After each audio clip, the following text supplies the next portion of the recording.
Hello class. पिछली class में हम लोगों ने देखा था मेथड, कितने तरीके के मेथड होते हैं ट्रस्ट को सॉल्व करने के लिए, और साइन कन्वेंशन देखा था कि हम लोग पॉजिटिव साइन जो है वो टेंशन को लेंगे और नेगेटिव साइन जो है वो कंप्रेशन को लेंगे। क्लॉकवाइज को पॉजिटिव लिया जाएगा और एंटी क्लॉकवाइज को नेगेटिव लिया जाएगा।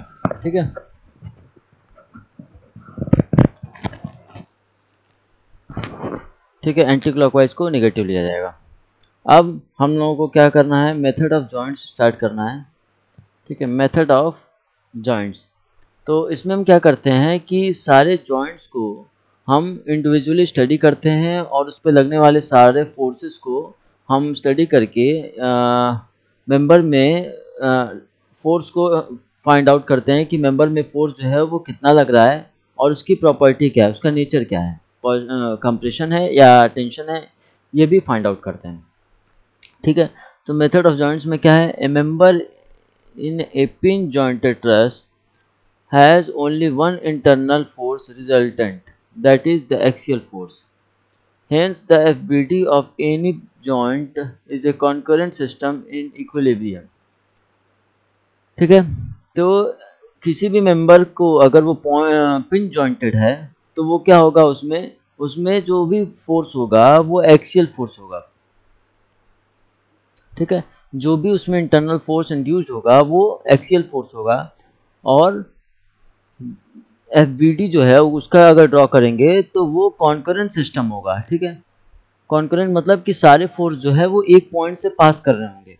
Hence the FBD of any joint is a concurrent system in equilibrium, और वो इक्विलिब्रियम में होगा। ठीक है, कॉन्करेंट फोर्स सिस्टम होगा और वो इक्विलिब्रियम में होगा। कॉन्करेंट फोर्स सिस्टम मतलब कि वो फोर्स सिस्टम जिसमें सारे फोर्स जो है वो किसी एक पॉइंट से पे मीट कर रहे हों। ठीक है, सारे फोर्स जो है वो किसी एक पॉइंट पे मीट कर रहे हैं।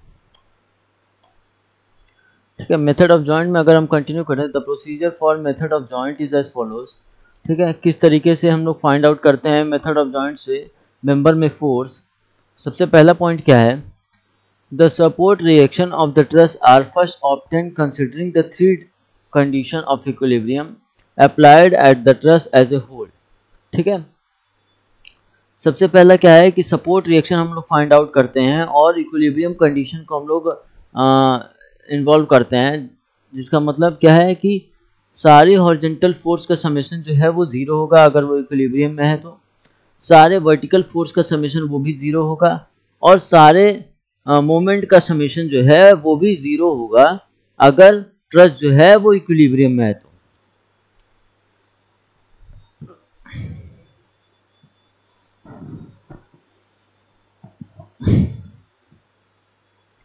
taking the FBD of a joint which has not more than two unknown preferably, and applying the equation of the equilibrium for a coplanar concurrent force system, that is summation of horizontal force equal to 0 and summation of vertical force equal to 0, the unknowns are evaluated.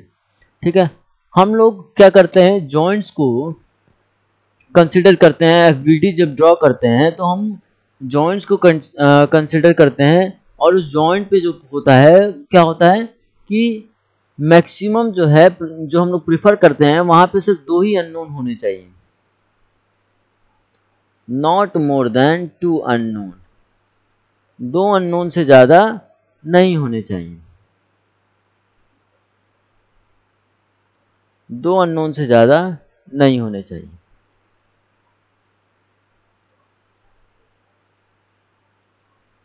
ठीक है, क्या लिखा हुआ है, taking the FBD of a joint which has not more than two unknowns. ठीक है, हम लोग वो जॉइंट को का FBD सबसे पहले ड्रॉ करेंगे जिसमें जहां पे दो फोर्स जो है वो अननोन हो, उससे ज्यादा अननोन ना हो। ठीक है, applying the equation of equilibrium, equilibrium equation को अप्लाई करेंगे for a coplanar concurrent force system. ठीक है, summation of horizontal force equal to 0 and summation of vertical force equal to 0। इन दोनों इक्वेशन से हम दो अननोन है फाइंड आउट कर सकते हैं कि उसमें लगने वाले फोर्स क्या है, तो हम क्या होगा कि अननोन वैल्यू को इवेल्युएट कर पाएंगे। ठीक है, किसी भी फोर्स सिस्टम में अगर दो अननोन है और इक्विलिब्रियम कंडीशन हमको फाइंड आउट करना है कि कितने ठीक है, तो दो इक्वेशन दो अननोन, ये सॉल्व हो जाएगा। ठीक है, नेक्स्ट देखते हैं। The analysis is continued with the next joint with two unknown preferably until the force in all the member are obtained। ठीक है, फिर उसके बाद हम दूसरा जॉइंट को कंसिडर करेंगे और उसमें भी कोशिश यही प्रिफरेबल ये होगा कि वहां पे भी सिर्फ दो ही फोर्स अननोन हो। ठीक है, और धीरे धीरे करके इसी तरीके से हम सारे ट्रस्ट के मेंबर में लगने वाले फोर्स को फाइंड आउट कर लेंगे। ठीक है, तो हम क्या करेंगे,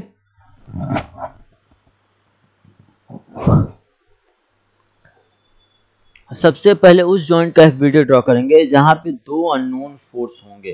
ठीक है, तो हम क्या करेंगे, इक्विलिब्रियम इक्वेशन से summation of horizontal force and summation of vertical force, ये दो इक्वेशन से हम उन दो अननोन फोर्सेस को इवेल्युएट कर पाएंगे, उसको फाइंड आउट कर पाएंगे।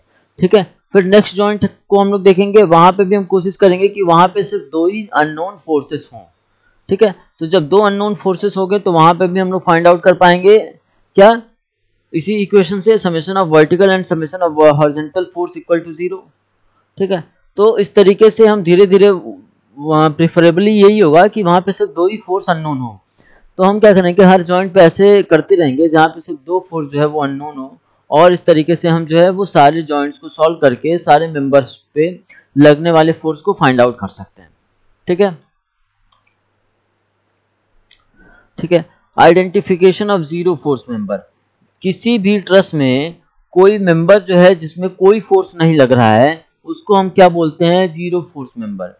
किसी भी ट्रस्ट में अगर कोई मेंबर ऐसा है जिसपे कोई भी फोर्स नहीं आ रहा है, ना टेंशन ना कंप्रेशन, जीरो फोर्स है, उस पे कोई भी फोर्स नहीं आ रहा है, तो उसको हम लोग क्या बोलते हैं, जीरो फोर्स मेंबर। अब इसको फाइंड आउट कैसे करते हैं वो आगे देखते हैं। ठीक है, सबसे पहले क्या है,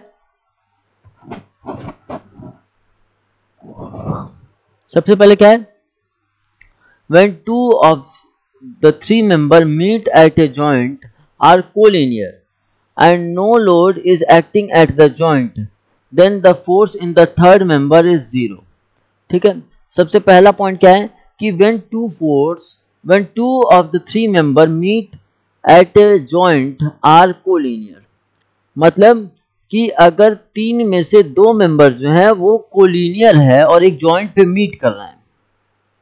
ठीक है, तीन मेंबर में से दो मेंबर ऐसे हैं जो किसी एक पॉइंट पे मीट कर रहे हैं और वो कोलिनियर है। एग्जाम्पल,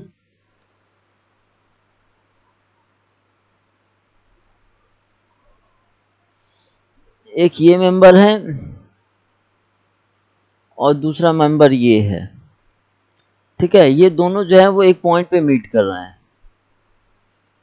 इस पॉइंट पे मीट कर रहे हैं।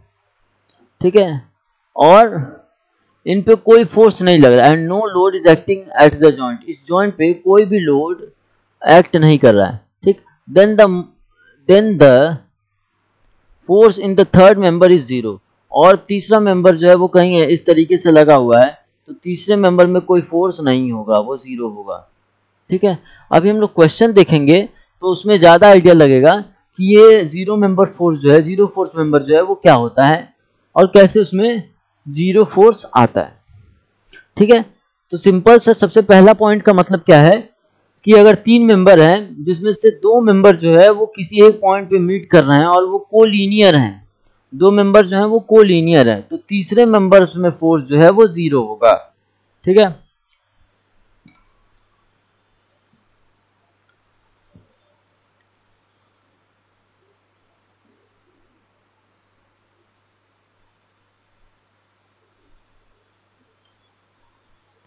एग्जाम्पल है ये, तीन मेंबर है, पहला दूसरा और तीसरा, तो दो मेंबर जो है वो कोलिनियर है, दो मेंबर जो हैं ये कोलिनियर हैं, ये दोनों मेंबर जो हैं वो कोलिनियर हैं। तो इसमें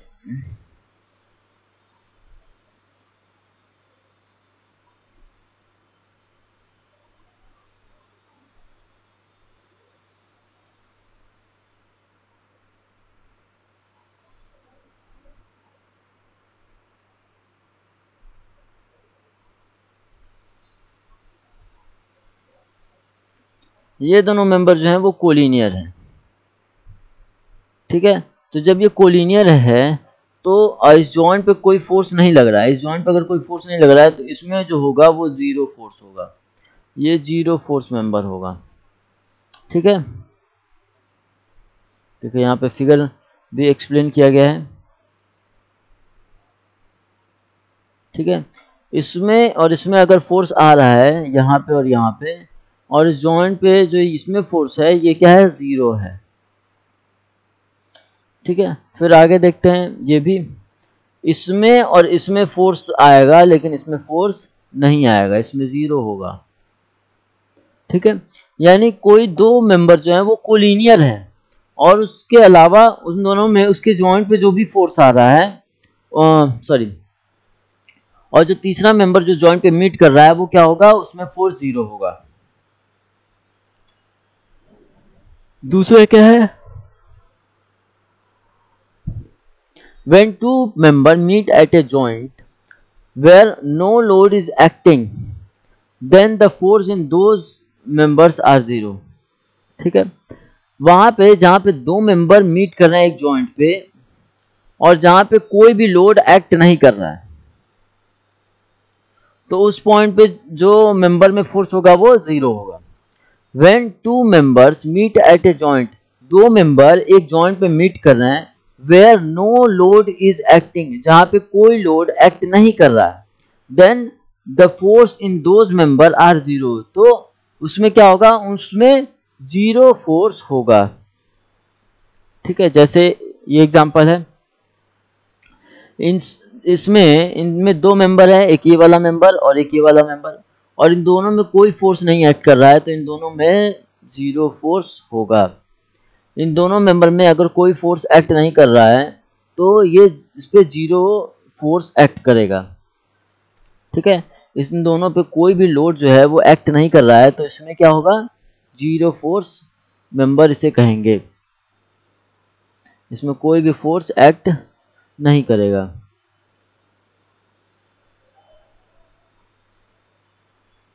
ठीक है। जैसे ये हो गया सेकेंड वाला एग्जांपल, इसमें भी दोनों मेंबर हैं, दोनों मेंबर एक जॉइंट पे मीट कर रहे हैं, लेकिन क्या है कि ये जॉइंट जो है, इस जॉइंट पे कोई भी फोर्स नहीं लग रहा है और ना ही इस मेंबर में कोई फोर्स एक्ट कर रहा है, तो इन दोनों मेंबर में फोर्स क्या होंगे, जीरो। जैसे ये एक एग्जांपल, इसमें भी जीरो होगा, मतलब जिस मेंबर पे कोई लोड नहीं लग रहा है उस मेंबर में वो जीरो मेंबर फोर्स होगा, उस पर कोई भी लोड एक्ट नहीं करेगा, कोई भी रिएक्शन नहीं आएगा, ठीक है। जीरो मेंबर फोर्स में तीसरा पॉइंट क्या है, when two members meet at a joint where there is a support such that the support reaction is collinear with any one member then the force in the other member is zero, ठीक है।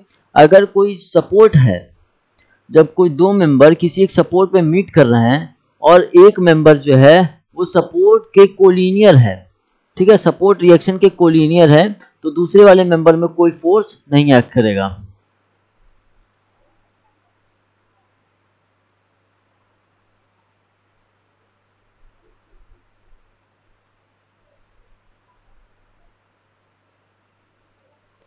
किसी दो member जो है किसी एक support पे meet कर रहे हैं और एक मेंबर जो है वो कोलिनियर है सपोर्ट रिएक्शन के, तो दूसरे वाले मेंबर में कोई फोर्स नहीं एक्ट करेगा तो उसे जीरो फोर्स मेंबर कहेंगे। एग्जांपल, ये इस पर रिएक्शन आएगा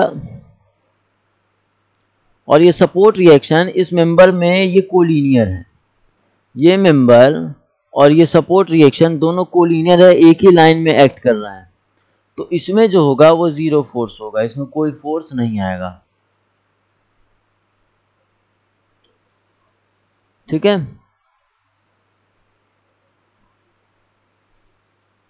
ए पे रिएक्शन आएगा वी ए, और जब वी ए पे रिएक्शन आएगा तो इस ये कोलिनियर है तो इस पे भी कितना फोर्स आएगा, वी ए, और ये जो 90 डिग्री पे एंगल पे है इसमें क्या होगा, ये फोर्स जीरो होगा।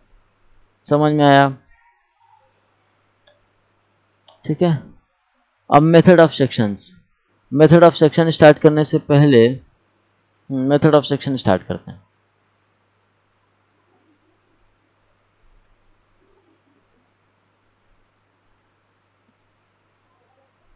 ठीक है, मेथड ऑफ सेक्शन स्टार्ट करते हैं।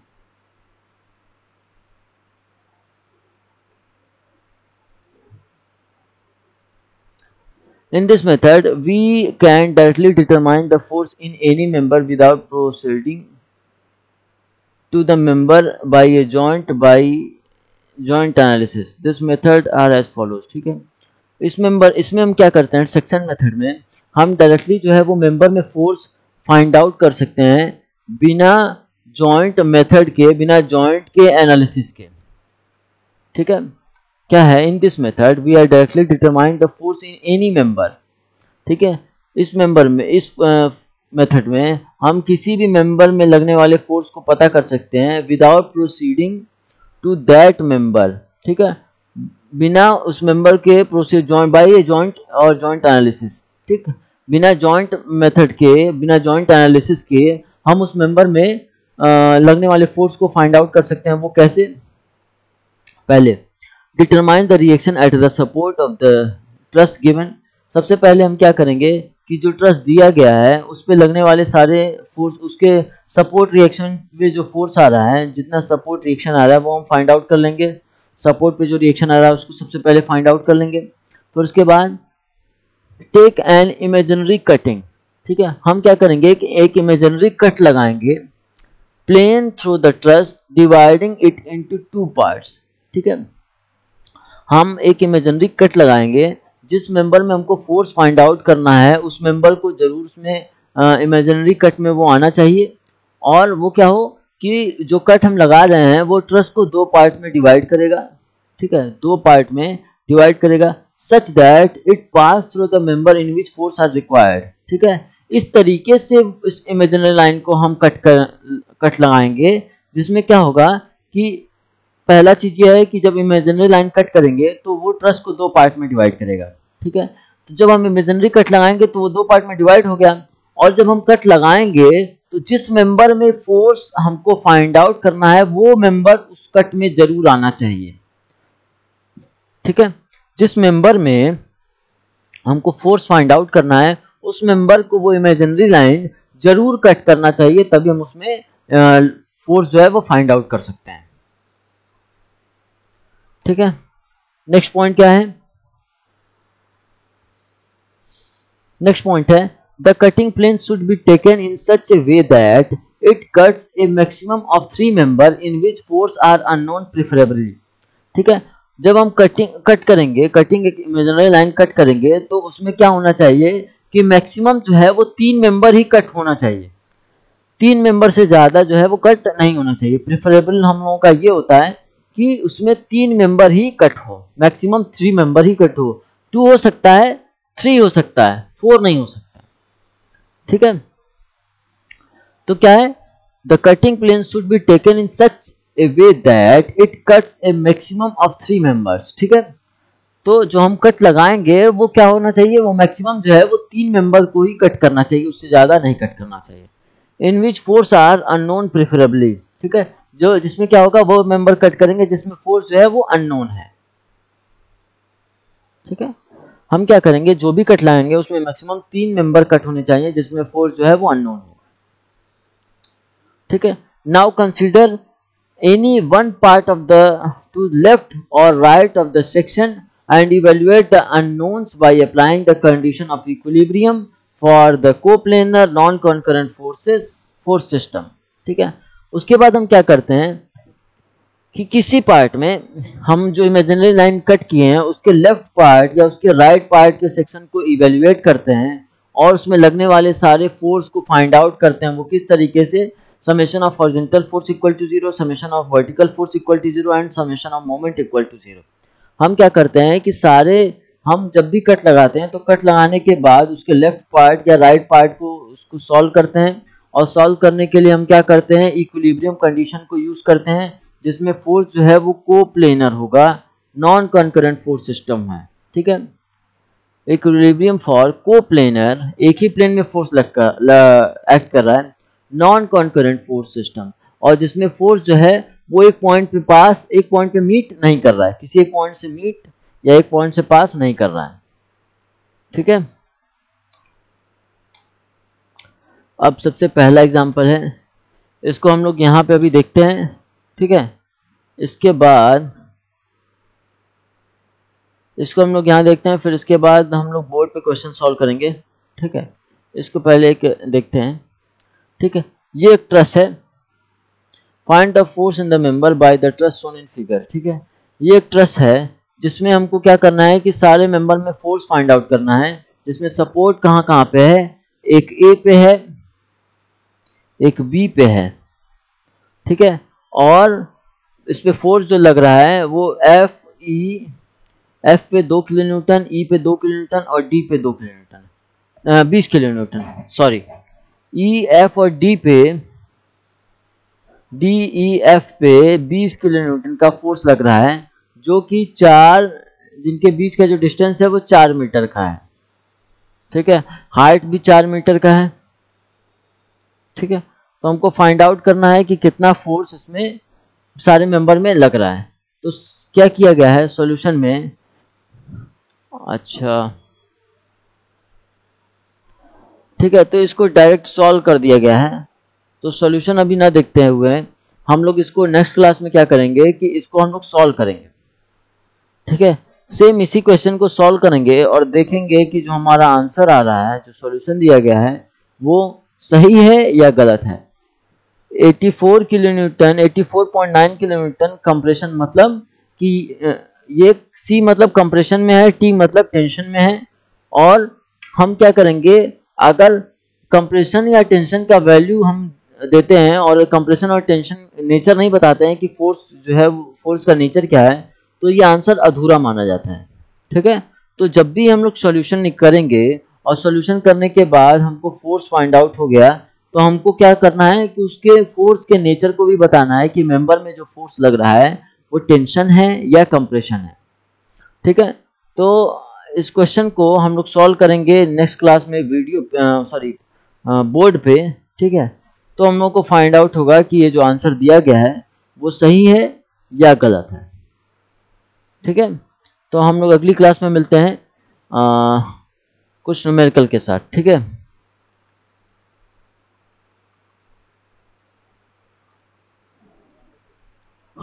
हाँ,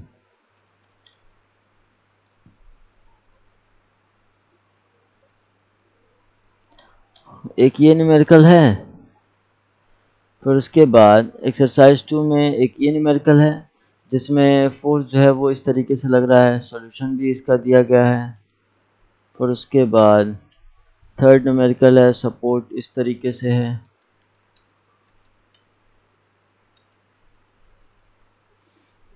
ठीक है, तो नेक्स्ट क्लास में इसको हम लोग सॉल्व करेंगे और देखेंगे कि फोर्स जो है वो किस तरीके से इस पे एक्ट कर रहा है और सॉल्यूशन जो है वो क्या है, किस तरीके से आ रहा है। ठीक है,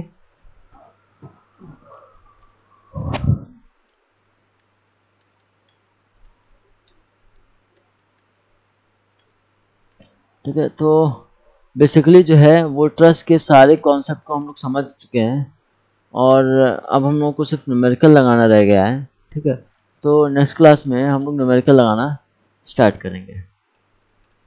ठीक है, नेक्स्ट क्लास में हम लोग एक एक करके कुछ न्यूमेरिकल लगाना स्टार्ट करेंगे। कुछ न्यूमेरिकल जॉइंट मेथड से सॉल्व करेंगे और कुछ न्यूमेरिकल जो है वो सेक्शन मेथड से सॉल्व करेंगे। ठीक है, तो अभी इस क्लास में इतना ही रहने देते हैं।